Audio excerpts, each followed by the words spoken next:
बिस्मिल्लाहिर्रहमानिर्रहीम। मैंने उम्मत मुस्लिम को आलमी गुयूर साथियों अस्सलामु अलैकुम वरहमतुल्लाहि वबरकातुहू। वारियाहो कार्नरों पे वोत अख वीडियो मे थान कि अत दियो हज जवाब। यमि वीडियो सत मुफस्सिर कुरान मुजद्दिद दीन अल्लामा व मौलाना डॉक्टर इसरार अहमद रहमतुल्लाह अलैह गुमराह आमुत वन। यथ तंजीम सत वाबस्त छु तमि तंजीम केन सरबराह तमि तंजीम केन जिठन छुस बह वनान कि आलमी सतहस पे वनकस उम्मत मुस्लिमहस इत्तिहादिच इत्तिफाकिच मायिच मोहब्बतिच हमदर्दी हज ज़रूरत।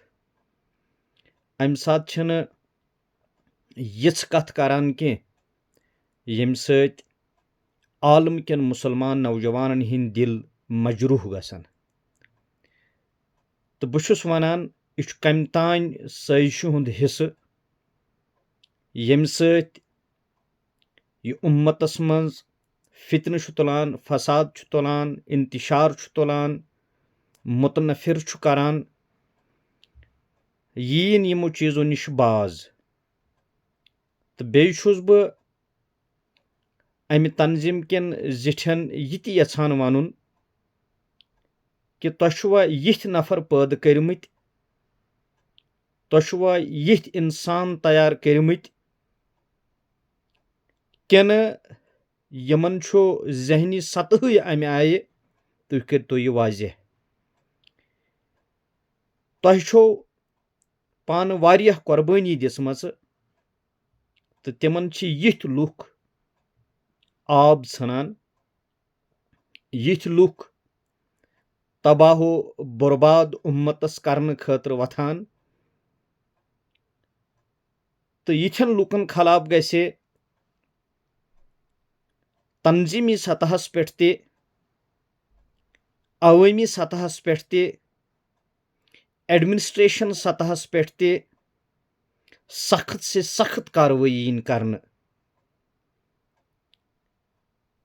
क्या बार बार उलमाए किरामन हिंस तजलील करन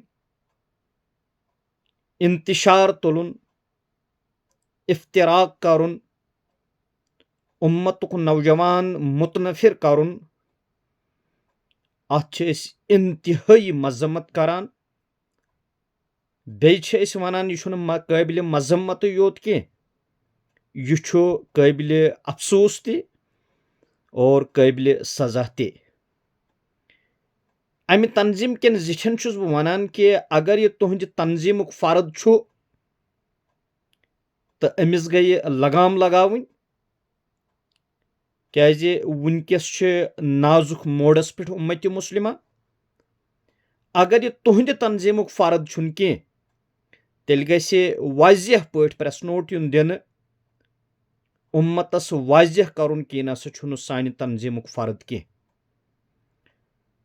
तो मजीद छन ये मुतहम्मिल ये उम्मत कह अस करोन मजीद ये इंतशारस ते इफ्तिराकस हवाल। बाकी वस्सलामु अलैकुम वरहमतुल्लाहि वबरकातुहू।